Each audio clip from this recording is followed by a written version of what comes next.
I have another question for you here before we wrap for the week on Mackey and Judd. There's going to be so much playing out over the next, I don't know, 3, 4, 5 days, maybe the next week in terms of the future of the Vikings front office coaching and then eventually the quarterback position. But there was a graphic floating around a couple days ago on Twitter. I did retweet this. It's from at Catch the Blitz, and it's projected 2022 cap space. And by the way, this discussion about the Vikings presented by our friends at Federated, I should mention. Federated's like an offensive line for your business. If you're a business owner out there and you're obviously thinking about how to add more revenue and top line, but you should also be thinking about how potential risks could take away from your business, could harm your business, your employees. That's where Federated comes in. Federated has over 100 years of experience in helping businesses become as successful as they can be, minimizing risks. Federatedinsurance.com, and remember, at Federated, it's our business to protect yours. My question is, should the Vikings be focused on 2023 as they think about the next wave of changes? Projected cap space for 2022. The Vikings have the 4th worst cap situation in the NFL. They are currently $11 million above the cap, despite the fact that the cap is going up like $25 million compared to where it was in 2021. The only teams that have a worse cap situation are the Saints, who are still digging out from like 3 or 4 years of shoving money into the future. They've actually done a pretty good job of staying competitive despite their cap hell. The Packers are the 2nd worst cap situation, so they're going to have some issues keeping some players if they keep Aaron Rodgers. And the Cowboys are also kind of in cap hell. I mean, there are teams in the NFL with 75, 60, 50, like basically a quarter of the league has $50+ million in cap space. So as you look at this team and you say, all right, you can free up a little bit of cap space and then go get some free agents. Right. Which free agents are you going to get that wouldn't get a boatload more money with other teams with 60, 70, $75 million left in cap space? Not to mention, the Vikings also have several key players over the age of 30 now. Eric Kendricks, Adam Thielen, Harrison Smith, Patrick Peterson, even Kirk Cousins is going to be 34 years old. Yep. I think a lot of people are thinking like, well, how can they do this to be competitive in 2022? Would it be more prudent to look at 2023? Yes, it would be if you want to win a championship, because I don't think that you're going to win a championship in 22. And I would want to give the new GM and coach an opportunity to look at things. So like they're not going to cut every player who's expensive. I think they probably would almost certainly try and trade Kirk, but then we get into Harrison Smith, Thielen, just go down that list of guys. Kendricks, Barr is almost certainly gone. But keep in mind too, so if you're going to build a championship team, it doesn't all come from just one place. Having the money to sign Joe Thuney to play guard is awesome because you plug Joe in and Joe plays left guard and instantly improves your team.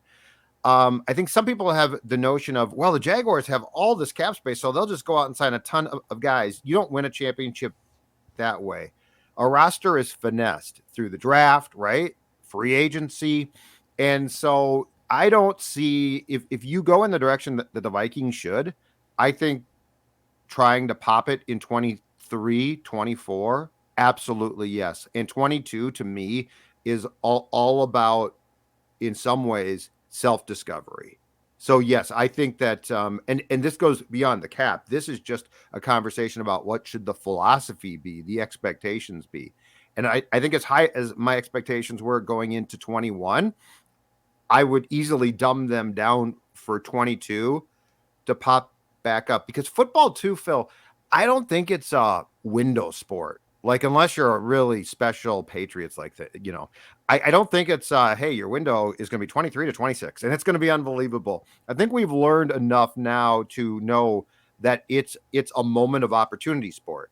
So my question is, how would the new staff put the Vikings in the best situation for 23 to have that opportunity? And I don't think it's through trying to be like really competitive and, we gotta be great in 22. I don't think that's probably a great idea. I think, I mean, it's Also, I know you could say, well, yeah, but like they could renegotiate Kirk's contract, and then they could get rid of this guy, and they could clear up, $30 million in cap space, and now they've got $20 million to play with. Right, but the other 31 teams can also restructure contracts and also go from 50 million to 60 million in cap space, or 20 million to 40 million. So it's going to be so hard to land impact free agents to help fix this thing, even if you do restructure Kirk's contract and a couple other contracts. And so I think what I would be asking myself if I was the new GM of the Vikings is, how likely is it that we can compete for a championship in 2022? If the answer is not very likely, which I think if we're being real, like it's not very likely. Even if Danielle Hunter comes back healthy, like maybe they can make the playoffs, but can they really compete with the best teams in the NFL next year? So many things would have to go right. Okay, if that's the case, what are the assets you have now that have value still that you could get something for in a trade and clear cap space out so you can really put all kinds of chips on the 2023 table? Like if I asked you guys, if you traded Kirk, Eric Kendricks, Harrison Smith, and maybe Adam Thielen, and I know that this is really hard, or Dalvin Cook. Mm-hmm. This is really hard for fans to hear because these are all the jerseys that fans have, right? Like these are like Ring of Honor caliber players that we're talking about here. But all of them are over the age of 30 or super banged up and not the same player like Dalvin Cook, but might still have some value if you were to float them to other teams. Could you stockpile? I think Kirk could get you a second-round pick, and some team would then smooth out that contract. Could you get a boatload of second, third, fourth-round picks, ammunition then in the 2022-23 drafts to move up as needed and to replenish and restock the cupboards with young players? Yep.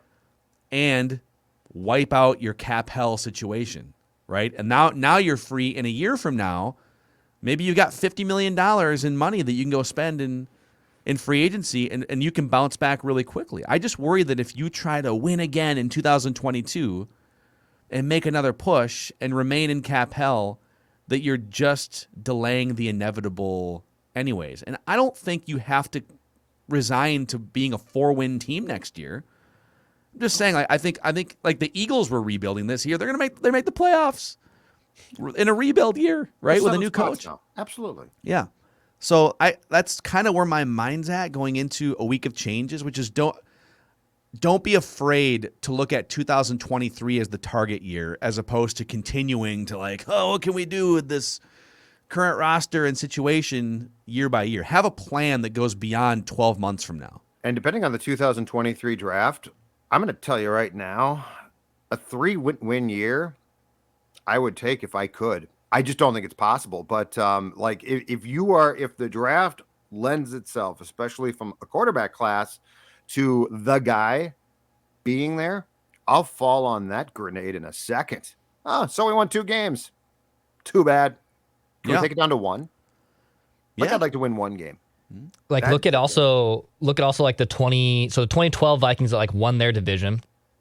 Made the playoffs as a wild card team. That's the infamous Joe Webb game. But then in 2013, they went to 5-10, right? Like they fell off the cliff. But then in 2014, they draft Teddy Bridgewater. In 2015, they hit some home runs with Kendricks, Danielle Hunter, Stephon Diggs. They basically waited a little bit, and then they started to pop in that 2015 season. They win another division title in 2017. I think you can take a similar path this year.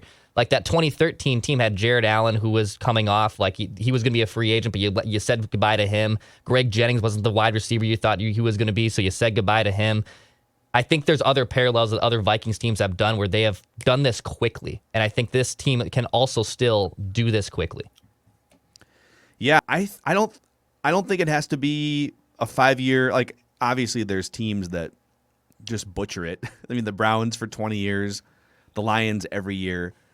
And who knows? I mean, the Vikings might have new front office structure, but what in the Vikings history, 60 years of history, has shown you that you should be afraid of like a 5 to 10 year doldrums period? Oh, nothing. It doesn't matter who the front office is, the coaches, like they've been stable enough as an organization to always bounce back after like 1 or 2 years, and then boom, they're competing again, and maybe they're making another run at an NFC Championship game, right? In this current league with teams in each conference now making the playoffs. If you have like a 5 to 10 year run, or God forbid, you're Detroit, which has a forever run of being horse bleep, you are so incompetently run. It's totally your fault. This league is all about seizing opportunities, right? Like the smart teams, 2009 Vikings had everything but the quarterback. What did they do? They seized the opportunity. So yeah, I think that 2022 should be looked at as sort of the purge of the past. And 23, come back strong. There's some teams I'm just going to take you to the top of the cap space list here. I mean, there are some teams in amazing shape going into this offseason. So the Dolphins have a really competitive roster. They got off to a really slow start, then they got hot.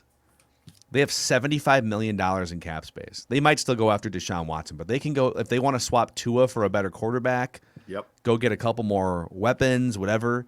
The Chargers have one of the best young quarterbacks in the NFL. They might make the playoffs if they win on Sunday. And they have $72 million in cap space going into the offseason. The Jaguars always have cap space. They're just garbage, and they always have rookie quarterbacks. The Bengals are sitting on, again, a division championship, one of the top 3 to 5 quarterbacks maybe in the league right now, young, and $60 million in cap space. So, like, these, and I get that I just listed a bunch of AFC teams. In the NFC, there's a lot of like bloated veteran quarterback salaries. Russell Wilson, Aaron Rodgers, Matt Ryan has like a $45 million cap hit. So the NFC has a lot more teams in cap hell than the AFC, because the AFC has all the good young quarterbacks. But these are the it's not just what can the Vikings do. It's like what's the position of the teams you're competing against around the NFL. You're multiple steps behind, and you're trying to play catch up. And 7 wins, 8 wins. Another thing too, and tie this in with Feedback Friday. I've seen a variation of this a couple times, and people pleading for the Vikings to tank on Sunday. I agree. If you play Kirk Cousins on Sunday, it is malpractice. It's front office malpractice. It's coaching. It doesn't matter at this point. If you win, or like Mike Zimmer's fate is not going to be decided on Sunday. No. And so somebody needs to get there and say, listen, guys, playing Kirk Cousins could lead to 2 terrible things. Number one, if you win the game because Kirk Cousins is capable of beating the Bears at home in a noon game, it might affect your draft position by 2, 3, 4, 5 spots.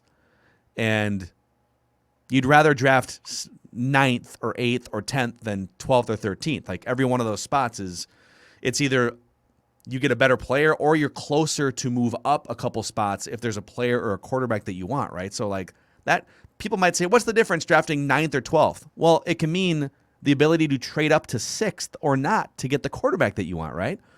And the other thing, too, is I know Kirk's Mr. Durable, but what if he takes a shot or something? Like, what if someone rolls up into his knee and all of a sudden he suffers a devastating injury and you can't trade him?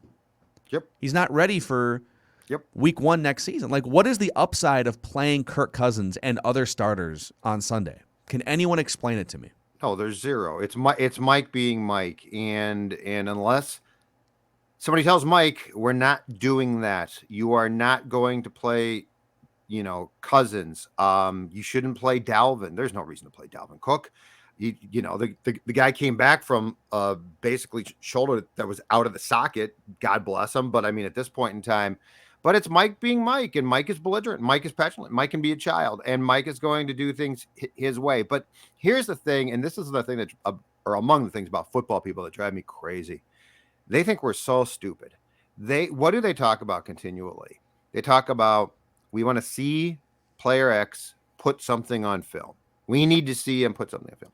So now, and I don't care if it's for Mike and Rick or the future coach and GM. I don't give a crap who it's for. But in an exhibition game, you have a chance to see Kellen Mond put a game on film. Incredibly valuable. How has he grown? How has he not grown? Like, and my concerns early on about Mond being the backup were, I don't want to see this kid thrust into a game that's important if you're good. And oh my God, he's not prepared and this is a mess. But now it's the perfect time to look at Mond and to say, okay, that's really flawed. That's not bad. Or kid can't play, like this has been a disaster. Football people talk about this all the time. We want to see the player put something on film. So now you've got your perfect chance. Like this is Exhibit A of It's putting a it home on. game, Yeah, right? It's the and Bears. it's a home run. It's a home run. There's no downside. If he sucks, that's good. We get to learn that. So now they conveniently forget that and are like, it's all about trying to win. And I get it. I get it. Like organizationally, you don't want to be a white flag organization, and I do get some of that. But the message that you're sending doesn't matter anymore because you're on the verge of major changes, and so you should be setting yourself up for the best possible draft pick and setting yourself up to not have your quarterback blow his knee out, and now you're unable to make a move this offseason. I think there's a potential ethical discussion about starting Mond if the Bears are in playoff contention. Yeah. But this is an exhibition game between two terrible teams. There's no justification for this. Like this is, to use your term, it's perfect. This is malpractice. And it's also completely going back on everything you say that you want to do. There is no upside for either team to win. There is an upside for both teams to get a look at players. It is a preseason game. That's what this is. If the Bears were in playoff position, it would be a discussion, but it's not. Yep, and feelings don't matter at this point. Oh. All that matters is the future of your franchise and making sure that you have the best and most assets possible going into the next 5 months. So, man, I hope nothing happens. I mean, I don't want to see Kirk get hurt ever. Like, I don't want to see players get hurt. Yeah. But it would just be like such a classic Vikings thing if someone rolled into him, backup offensive lineman playing because of COVID or whatever. Like, absolutely. You're also like, what's the status of Darisaw and Brian O'Neill right now? They're still on the COVID list, right? No, O'Neill's off of it. He's off. And I think he is set to play. I think Darisaw remains on it. Yeah, but I mean, your blind side's gonna have a backup. Oh my God. There's no justification. This is being petulant. Mm-hmm. So, all right, that's Mackey and Judd this week. So much to be decided and discussed next week. Black Monday. That's where Judd comes to play. Black Monday. Judd walking around clean shaven, black suit. I will be clean shaven for that. Is Black Monday legitimately one of like your top 5 favorite days of the calendar year, Judd? Just coaches and families getting displaced. It might be top 3. What do you have to say to like when Mike Zimmer says on his weekly Viking show that like people need to consider the families involved when head coaches get fired? I like it. Let's see. What would I say to him? Your choice. Yeah, you have plenty of money to move. Well, it's also your choice. But he's saying his assistant. It's the life you signed up for. But it's the life that you signed up for. Exactly right. Like if your family's like, what the hell is going on here? Dad's getting fired. Then you know what? Dad's done a bad job of being dad. Yeah, and Dad also had as an assistant coach, had a nice little cushy 6-figure job working a dream NFL job. So he's fine. Like these jobs are, how can I put this nicely? Volatile. All right, that's a wrap. Mackey and Judd. You can always download the Score North app on this Feedback Friday. You can hit us up on the Score North app, feedback tab. Hit us up on Twitter. Hit us up on YouTube. We just went over 9,000 Score North Instagram followers. So thank you guys for hashtag engaging with us on Instagram. And we'll see you. Vikings Vent Line is going to be very much speculative and a look ahead on Sunday after that game is over. So check us out on the Purple Daily YouTube channel. See ya.